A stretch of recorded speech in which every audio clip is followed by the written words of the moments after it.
You don't need more money, you need financial discipline. Financial discipline is the act of managing your finances responsibly and consistently. Everyone doesn't have that financial savviness or that financial discipline to think long term. Don't mind me. I'm just sitting here waiting for you to set up that high yield savings account and go ahead and transfer some money into it. Actually, just go ahead and automate it so that it's recurring. Here are 3 ways I became more financially disciplined at the age of 21. Number 1, I stopped trying to keep up with today's society. And it ain't even about the saving money part that's really going to teach you. It's about the discipline to do it that's going to help you finish other things in life. You understand? You don't need a financial miracle. You need financial discipline. Stop praying for money and begin managing what you have. We can all use some good financial tips. Take a look at this.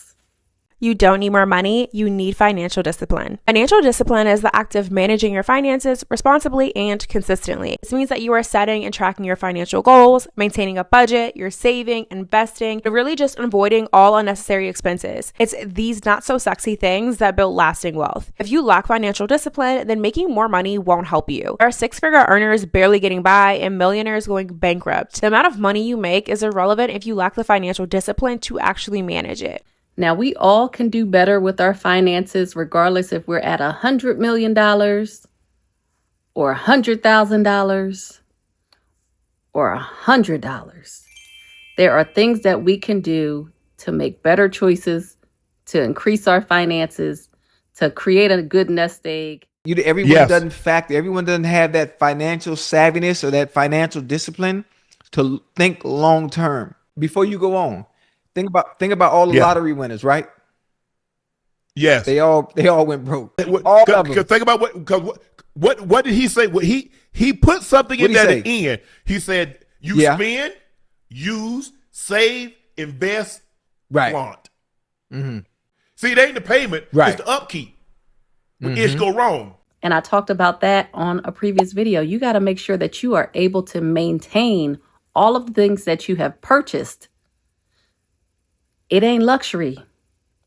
It's not always a luxury to buy those luxurious items, to buy designer. It's not always a luxury. I think what happens a lot of times is when people do come into money, a lot of money at that, and they're not used to it. So say you grew up broke or in poverty, changing your mindset from one of luxury poverty, like I said before, where you think that you need to have all those designer things, those fast cars, all of those things to show off to other people who really do not care. But you feel like, okay, I made all this money. I need to show people my worth. But it's really about your own self-worth that you need to grow into and not worry about anybody else. Save your money.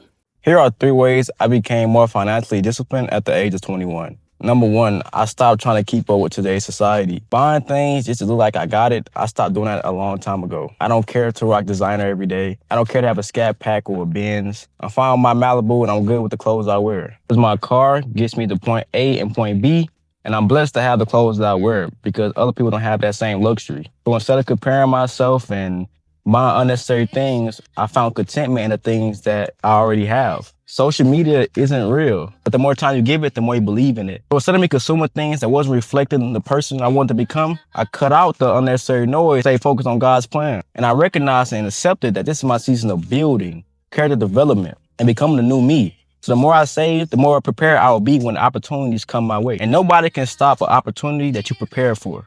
Number 2, I gave every dollar a job. I got tired of letting money sit around and just slowly disappear. I started assigning my dollars to different objectives.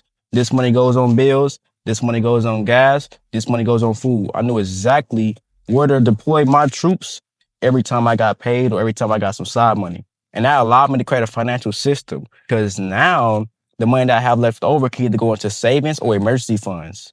And I won't have to keep wondering where this dollar needs to be or what I spent all my money on. And it allowed me to track my finances better. I know my annual expenses, and I know the things I like to do, and I know how much it takes to fill my car up. And number 3, I learned to delay gratification. Just because I had the money to buy something I really wanted doesn't mean I bought it. It was a time where I really wanted to buy this cologne, and I turned away from it.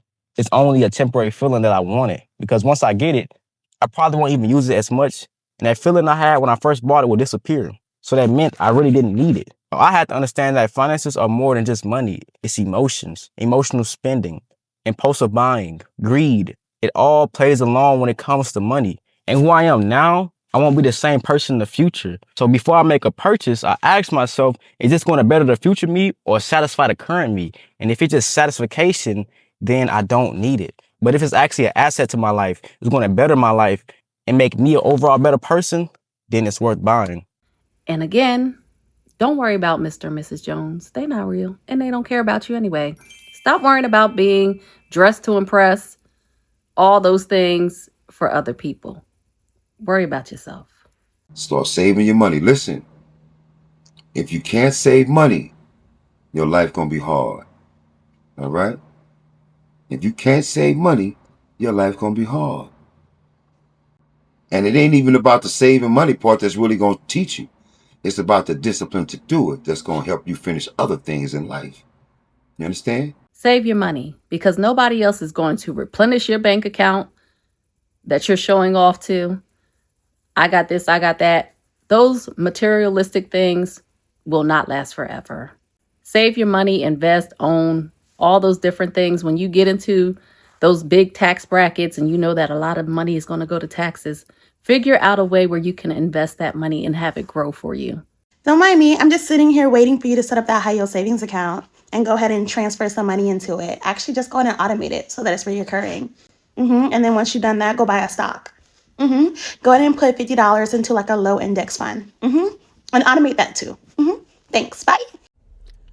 I'm 54, and if you're younger than me, here's some really hard financial truths that are probably going to make you uncomfortable, but they just might save you.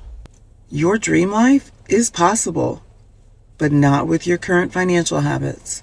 If you need a payment plan to afford it, you can't afford it. You're not saving money when you buy something on sale. You still spent, you just spent less. If you don't control your money, someone else will. And guess what? They're not going to use it in your best interest. A credit card is not an emergency fund. If you don't take the time to understand money, you will spend your life working for someone who does. Financial stress, it's self-inflicted. You can't retire on vibes and optimism.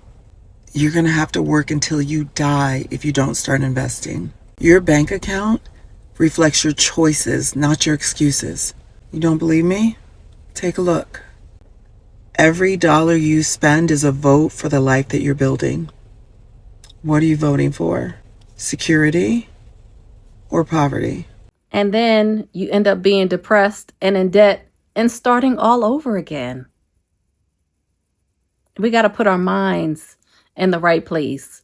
When you get a good amount of money, make sure that you have a great plan set in place, a financial plan.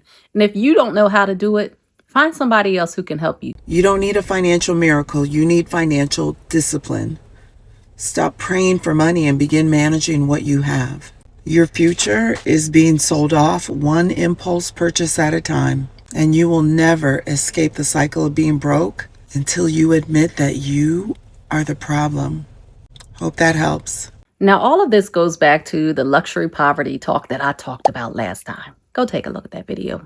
It's linked down in the description. But what we want to worry about most is ourselves and making sure that we are comfortable in the life that we are living, right? That's what we want. That's what we aspire to.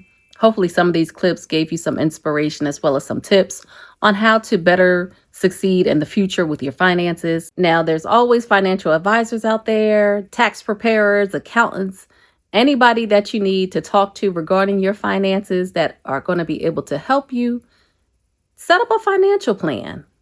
Learn to and help you invest. I was going to say learn. You can also learn yourself how to invest, how to diversify your portfolio, all of those things. So when you come into that money that you're going to get and you need to learn how to save, you'll already have the skills available because you've already reached out to the professionals. All right. As always, thank you so much for being here. Take care, and I'll see you on the next video.